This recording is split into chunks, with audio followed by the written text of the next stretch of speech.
There are very few business leaders that find themselves in the news as often as Facebook's Mark Zuckerberg. He and his company have fallen under their fair share of scrutiny over the years, but one undeniable truth is that Zuckerberg has built the largest and most successful social media platform the world has ever seen, and the success of Facebook stems largely from his brilliance and leadership. According to Guy Kawasaki, one of the most important rules a leader must follow is to hire better than themselves. Failing to surround yourself with the best people can result in a company never living up to its potential, and Zuckerberg is acutely aware of this. His personal rule is that you should never hire someone to work for you unless you would work for them. He hires employees based solely on what they can offer the company and what ideological diversity they bring, and his team is all better for it. Getting employees to buy into your message and vision is also necessary as a leader, and Zuckerberg's mindset is reflective of this. According to a Glassdoor study, 93% of Facebook employees approve of Zuckerberg, and this is largely due to the way he utilizes his staff.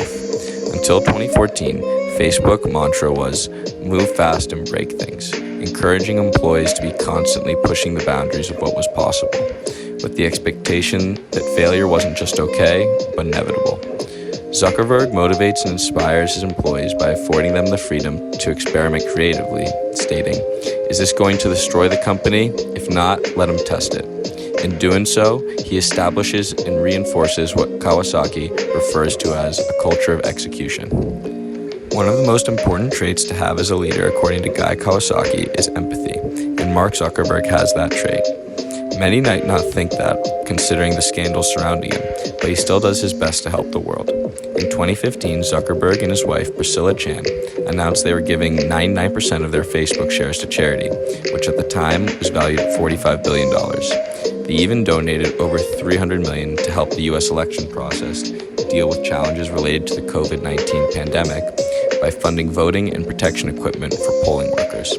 There are plenty more examples of Zuckerberg showing empathy through acts of service and donation. Another important trait of a leader Guy Kawasaki says to have is humility. Mark Zuckerberg, despite being the CEO of Facebook, has the lowest income in the company at $1. He isn't interested in money, but rather making an impact on the world. He would much rather have the money invested in the company or his employees. Additionally, he constantly tries to bridge the gap between him and the employees by having regular town hall Q&As. He values the opinion of his employees and values them as an important asset to the company. Lastly, he lives a humble life considering his net worth. He's famous for wearing the same gray t-shirt and jeans every day rather than expensive designer clothing. He also only owns 2 cars that sum up to $1.4 million, which isn't much considering his $33 billion net worth.